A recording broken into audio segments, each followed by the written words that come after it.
जदि आपण कौन झील को मने मने बहुत भल पाँच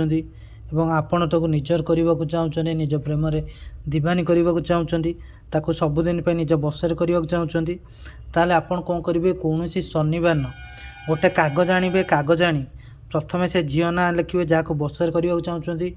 मझे प्लस चिन्ह दे डाण पटे निज ना लिखे तापर यही मंत्र तले लिखे क्रीं क्रीं कामिनी भ्रूं हरं माम आमुकम बस माना कुरुकुरु यही मंत्र लिखिदे आपन कौन करेंगे ठीक खरा बेले दिन 12टा ରୁ 2ଟା मध्य आपन कौन करेंगे गोटे जगह को जी खरा पड़ुव तुम उपर छाई पड़ू न पूरा खरा पड़ुव गोटे जगह को जी तले ठिया हे तले ठिया दी पाद तलू आपड़ माटी आणवे बाँ पाद तलू टिके माटी डाहाण पाद तलू टिके माटी आनी आनी ए कागज उपर पकेबे कागज उपर पकई ए मंत्र टिके 7 थर पढ़े 7 थर मंत्र पढ़ी सारी कौन करेंगे जितेबाला मंत्र पढ़ुवे मन रखु आमुक जार से झीर ना नहीं मंत्र पढ़े मंत्र पढ़ी सारी जो माटी थी से माटी उपर 2 थर फुंक मारे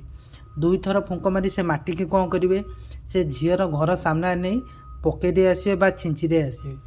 केवल एतिक उपाय गले से झील सबुदिन तुम बसरे हो प्रेम पड़ज तुम प्रेम दीवानी हो तुम जहाँ कह से कर तुम कथार उठ बस हम। धन्यवाद।